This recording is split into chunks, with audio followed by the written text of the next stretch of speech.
Islamic solidarity games আর SA গেমসকে কেন্দ্র করে দেশে এসেছিলেন একের পর এক বিদেশি কোচ। টেবিল টেনিস, ব্যাডমিন্টন আর সাঁতার ফেডারেশন মোটা বেতনে নিয়োগ দেয় থাইল্যান্ড, ইন্দোনেশিয়া এবং মিশর থেকে আগত কোচদের। নিয়োগপ্রাপ্ত এসব কোচের অভিজ্ঞতা আর নিয়োগ প্রক্রিয়া নিয়ে ছিল নানা প্রশ্ন।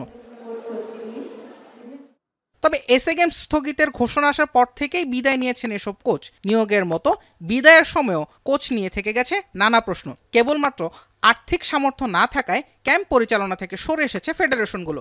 ব্যাডমিন্টন ফেডারেশন কোর্টে খেলা ফেরালেও কোচ ইস্যুতে ভুগছে দ্বিধাদ্বন্দ্বে। আর সাঁতার ফেডারেশন আপাতত ক্যাম্প বা কোচের ভাবনা থেকেই অনেকটা দূরে।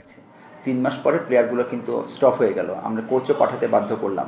প্লাস এখানে একটা অনেক অর্থের ব্যাপার ছিল, যেটা আমাদেরকে এনএসসিতে আমাকে বলেছিল যে কোচের ব্যাপারে টাকা দিবে, সব কিছু তারা সাহায্য সহযোগিতা করবে। সেই অনুযায়ী আমরা কোচ এনেছি, এনে আমরা কিন্তু ওই টাকাগুলো পাইনি, নিজস্ব অর্থায়নে আমরা ক্যাম্পগুলো করিয়েছি। যেহেতু এখানে একটা ব্যয়বহুল ব্যাপার, সেই ক্ষেত্রে কোচের শুধু স্যালারি না, আমাদের যে পানিটা ফিল্টারেশন করতে হয়, এই ফিল্টারেশন করতে গেলে দেখা যাচ্ছে যে আমাদের প্রতি মাসে 5 থেকে 6 লাখ টাকা কারেন্টের বিল আসে। তো এটা আমাদের পক্ষে অ্যাভেল করা আসলে খুব টাফ। একই পরিস্থিতি টেবিল টেনিসে।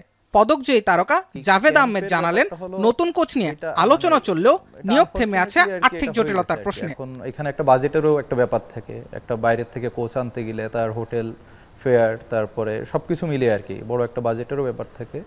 তা এমনি ফেডারেশন থেকে ওনারা চেষ্টা করছে যে যত অ্যাজ সুন অ্যাজ যত আর্লি এইটা কোচ এনে আর কি জিনিসগুলা সলভ করা যায়।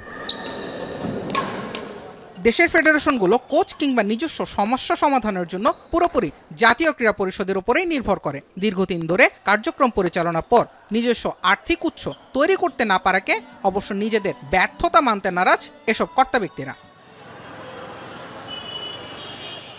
জুবায়ের আহমেদ, এখন, ঢাকা।